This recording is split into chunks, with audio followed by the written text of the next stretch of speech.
baik. Alhamdulillah, ya luar biasa. Semoga kita senantiasa sehat ya Bu ya. Amin. Nah, pada kesempatan hari ini saya ingin supervisi ya Bu ya. Ini kan Ibu katanya mau coaching kan ya, mau menjadi coach untuk Ibu Clara. Nah, izinkan saya untuk supervisi ya Bu ya. Boleh Bu Ari, silahkan. Yang pertama gini Bu, untuk pertama kalinya saya ingin mendiskusikan tentang rubrik penilaiannya. Boleh Bu. Ya, ada beberapa aspek yang harus Ibu lalui dan itu menjadi bagian dari penilaiannya, gitu ya Bu ya. Yang pertama, nanti saya akan mengamati apakah coaching yang akan Ibu lakukan itu sudah sesuai dengan runtutan tirtanya, alur tirtanya. Kemudian yang kedua adalah prinsip coachnya apakah sudah ada atau sudah tampak ya, karena kita tahu ya Bu ya, prinsip coach itu ada terjalin hubungan kemitraan, kemudian ada memberdayakan coachingnya, dan satu lagi mengajak coach untuk berpikir kreatif ya, berpikir kreatif dan menemukan solusi-solusinya, seperti itu ya Bu ya. Nah, itu yang pertama rubrik dalam penilaian yang akan nanti saya lakukan selama Ibu coaching dengan Ibu Clara, seperti itu nggih. Nah, kemudian yang kedua, kira-kira Ibu, kan dalam sebuah coaching itu kan harus ada coach yang memiliki kompetensi tertentu ya Bu ya. Ada 3 kompetensi. Kira-kira dari ketiga kompetensi tersebut apa nih Bu yang ingin dikembangkan oleh Ibu Ratna? Ya, kompetensi coaching itu kan ada coach ya, ada 3. Yang pertama adalah kehadiran sepenuhnya, nggih. Yang kedua adalah mengajukan pertanyaan-pertanyaan yang berbobot. Betul. Dan menjadi pendengar yang aktif, mendengarkan secara aktif. Nah, kira-kira yang mana Bu? Yang masih ingin saya kembangkan adalah Ibu yang mengajukan pertanyaan berbobot kepada coach Ibu. Nah, itu yang ingin saya kembangkan. Oh, gitu. Ya. Mengapa ini Bu kok?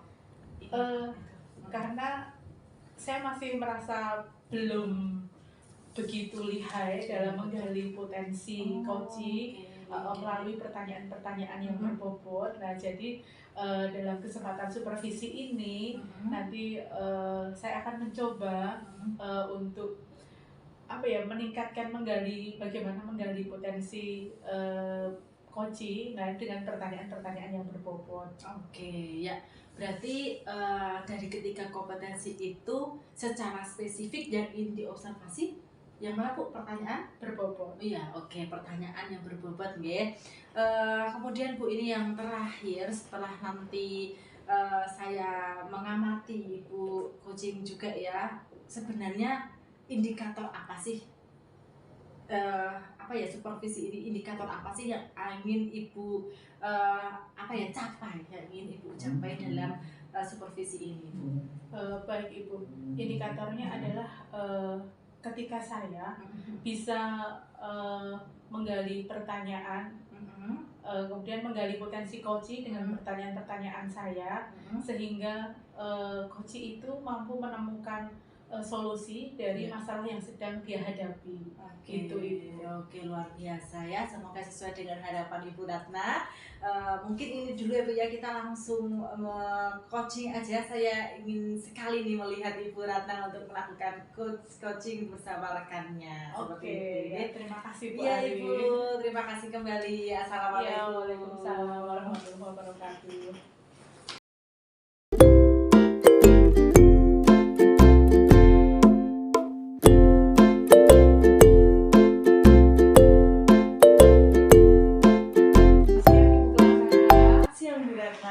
Bagaimana kabarnya hari ini?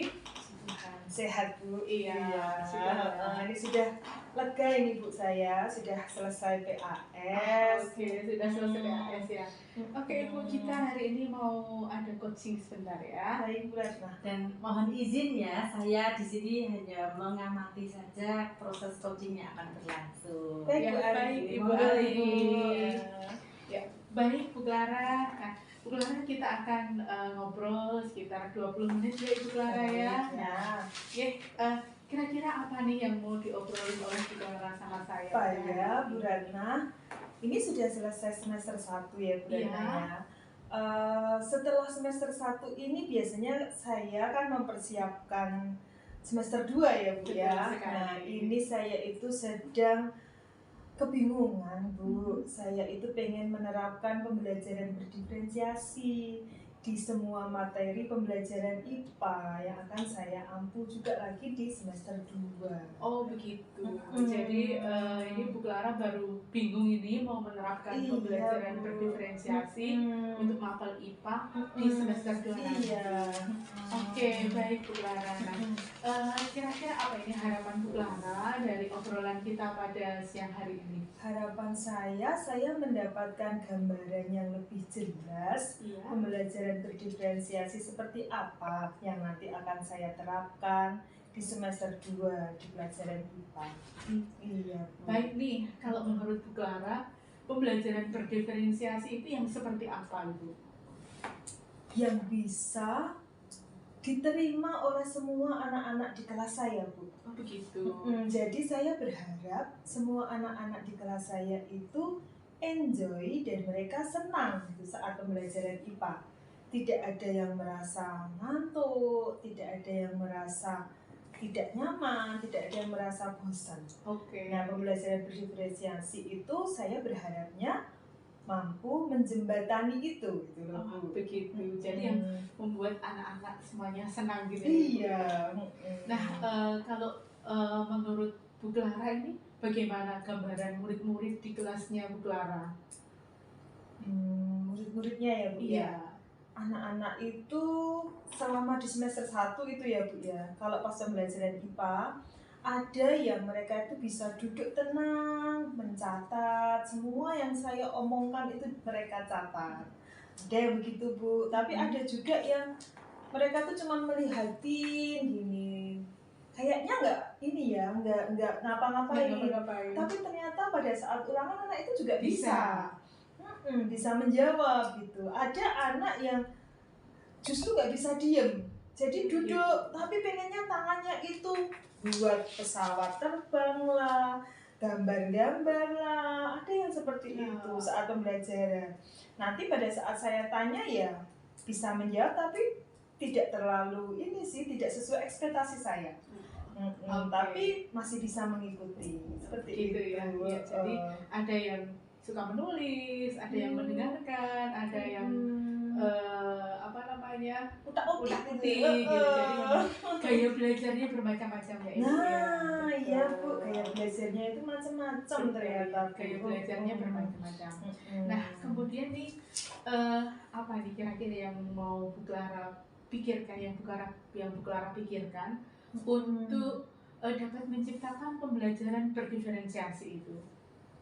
Apa ya Bu ya, nah itu saya yang masih bingung Bu.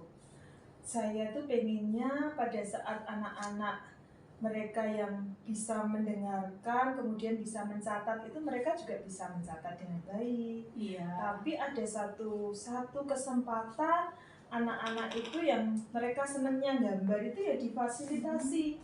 Mereka boleh gambar kok saat pelajaran IPA, boleh mereka mau gambar apa aja gitu. Iya. Saya juga berharapnya anak-anak yang hanya diem aja mendengarkan itu ya mereka mendengarkan gitu, enjoy saat mendengarkan tanpa terganggu yang lain gitu loh Bu. Jadi nanti bagaimana ya, saya juga bingung Bu. Gitu ya. Kemudian kalau tentang untuk medianya kira-kira apa aja ini Bu? Nah itu Bu, betul Bu. Yang pernah saya lakukan di semester 1 itu memang saya memberikan beberapa kali itu hanya lewat PPT begitu Bu. Kemudian juga ya kadang video gitu. Kemudian anak-anak yang utak-utik itu ya paling saya fasilitasi 1-2 kali itu mereka melakukan praktikum begitu Bu.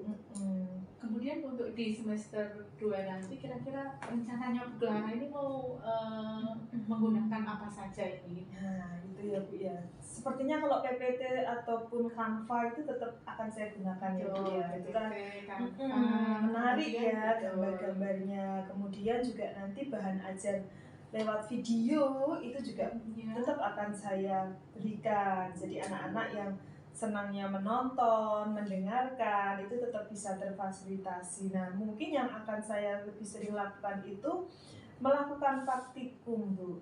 Begitu. Jadi anak-anak yang kebanyakan itu tangannya pengennya gerak-gerak ataupun kinestetik ya istilahnya ya, Bu ya. Nah, itu bisa terfasilitasi. Itu sih, Bu. Jadi yang paling memungkinkan untuk menjembatani anak-anak yang gaya belajarnya berbeda-beda tadi untuk pembelajaran berdiferensiasi. Jadi Bu Clara mau merencanakan ya tetap ada PPT, tetap nanti ada video, kemudian mau dibanyakin praktikumnya. Oke, ya. Bagus sekali Bu Clara seperti itu. Sudah lumayan ya, Bu ya. Iya, sudah bagus sekali. Iya. Kalau selama ini yang di semester 1 seberapa banyak tadi Bu Clara sudah misalnya menggunakan praktikum untuk pembelajaran di kelas? Ya, memang kalau di semester 1 itu saya mengajak anak praktikum itu paling baru 2-3 kali ya, Bu ya. Kemudian nanti di mungkin di semester 2 itu nanti saya berharapnya paling tidak di setiap bab itu mereka akan melakukan praktikum. Jadi kalau misalnya di semester 2 itu nanti ada 5 bab nih, Bu, saya rencananya 5 bab itu, ya di 5 bab materi itu mereka semuanya akan melakukan praktikum. Oke, bagus sekali. Jadi itu gambarannya rencananya Bu Clara seperti itu. Iya. Oke, baik Ibu. Nah, sepertinya kita sudah ini ya ngobrol cukup lama ya. Sudah hampir 20 menit kita ngobrol nih Bu Clara. Nah, gambaran apa ini yang sudah Bu Clara dapatkan dari obrolan kita pada siang hari ini? Ya, yang jelas saya jadi makin tercerahkan, Bu Ratna. Berarti pembelajaran berdiferensiasi itu harus memfasilitasi semua anak itu dengan berbagai kegiatan belajar yang ada. Kemudian juga tujuannya memang membuat anak menjadi enjoy tadi itu ya, Bu ya, merasa nyaman saat belajar, merasa senang untuk belajar itu. Kemudian juga saya senang lah tadi saat ditanya oleh Bu Ratna, dan itu membuka pikiran saya, memang seharusnya praktikumnya lebih banyak gitu ya, Bu ya. Dan juga videonya, mungkin bahan ajar berupa video itu juga harusnya lebih banyak. Iya, jadi nanti di semester 2 Bu Clara akan berkomitmen untuk banyak memberikan praktikum di setiap bab ya Ibu ya. Iya, betul. Ya semangat Bu Clara untuk menciptakan pembelajaran berdiferensiasi di semester 2. Iya, Bu. Saya minta diingatkan ya, Bu ya, nanti ya, Bu ya. Oke ya. Semoga berhasil ya Bu Clara. Amin. Nanti kita ketemu kembali mungkin sekitar 2 bulan lagi nanti kita akan ngobrol lagi. Saya ingin mendengar nih ceritanya Bu Clara untuk bagaimana perkembangan anak-anak setelah melakukan pembelajaran berdiferensiasi. Siap, Bu Ratna. Terima kasih banyak untuk waktunya, Bu Ratna. Iya, sama-sama Bu Clara. Sehat-sehat ya, Bu Ratna ya. Sukses selalu. Iya, sama-sama Bu Ratna. Terima kasih.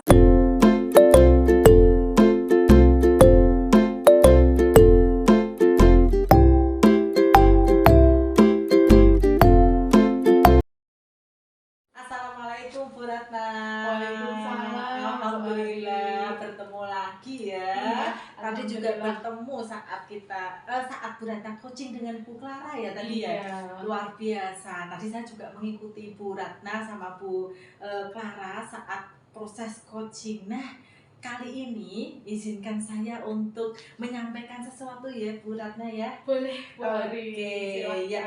Gini Bu Ratna.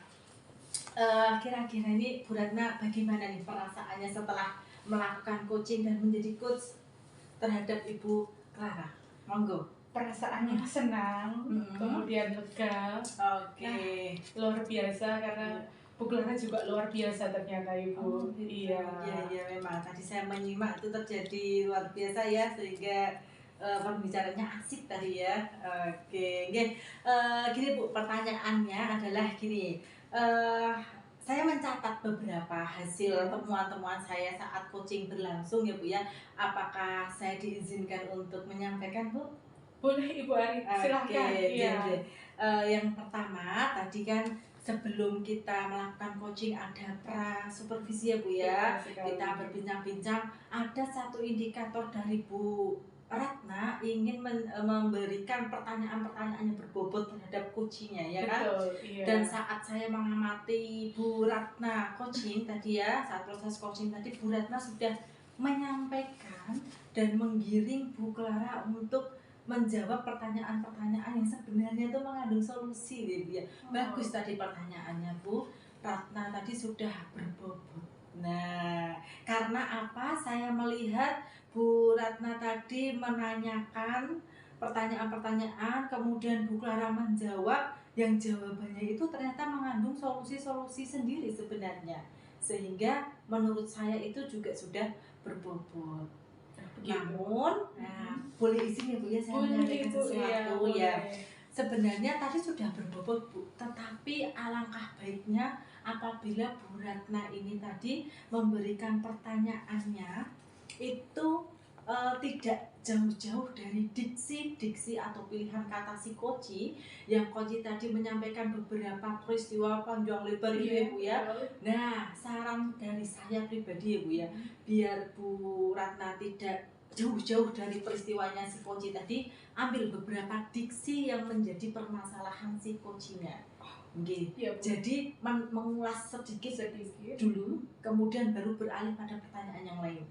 Gitu ya Bu. Kalau saran saya seperti itu. Walaupun tadi sebenarnya menurut saya juga sudah berbobot ya, tetapi alangkah baiknya ada beberapa jembatan dulu, biar jembatan pertanyaan itu bisa menyatukan antara apa yang sudah diceritakan Koci panjang lebar, kemudian Bu Ratna mengambil beberapa diksi yang menurut Koci itu menjadi tumpuan permasalahannya, kemudian dikembangkan oleh Bu Ratna dan disatukan dengan pertanyaan selanjutnya. Sehingga tidak langsung tiba-tiba belok tanpa rating gitu kan Bu ya. Nah, tetapi tadi sebenarnya sudah bagus ya Bu ya, karena Koci tadi menemukan jalan keluar. Ini hanya tips dari saya saja gitu ya Bu ya, biar kedepannya ini ya menjadi pertanyaan-pertanyaan yang lebih berbobot kembali seperti itu. Itu yang saya sarankan, saya berikan masukan kepada Ibu. Kemudian untuk selanjutnya nih Bu, kira-kira kan kompetensi menjadi coach itu ada 3 ya Bu ya. Betul sekali. Hadir sepenuhnya, kemudian memberikan pertanyaan-pertanyaan yang berbobot, dan satu lagi adalah ini memberdayakan apa itu maksudnya membuat si coachnya memberdayakan ya, atau bukan? Yang terakhir itu adalah mendengarkan secara aktif. Mohon maaf, mendengarkan secara aktif. Nah, dari ketiga kompetensi tersebut, kira-kira Bu Ratna ini yang mana yang ingin dikembangkan lagi, yang lebih dikembangkan lagi seperti itu? Saya masih tetap ingin mengembangkan yang untuk mengajukan pertanyaan yang berbobot ya Ibu ya. Nah, jadi mungkin benar seperti yang Bu Ari sampaikan tadi, bahwa saya masih memang harus belajar lagi bagaimana mengajukan pertanyaan yang berbobot, yang dapat menggali potensi Koci. Nah, mungkin jangan yang langsung belok tanpa rating itu tadi ya Bu ya, berarti mungkin harus mengambil diksi dari permasalahannya Koci, kemudian mengembangkannya. Nah, jadi mungkin masih itu Ibu yang mau terus saya kembangkan ya.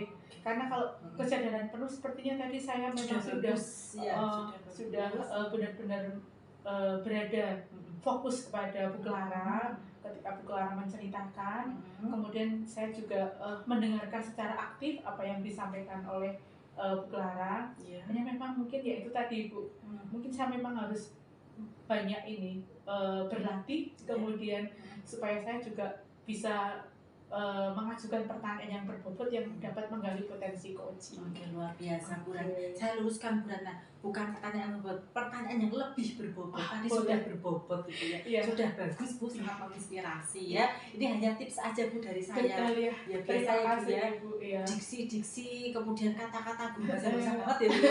Seperti itu. Oke, seperti itu ya Bu Ratna ya. Ini hanya tips dan masukan, dan terima kasih coaching tadi juga menginspirasi saya pribadi.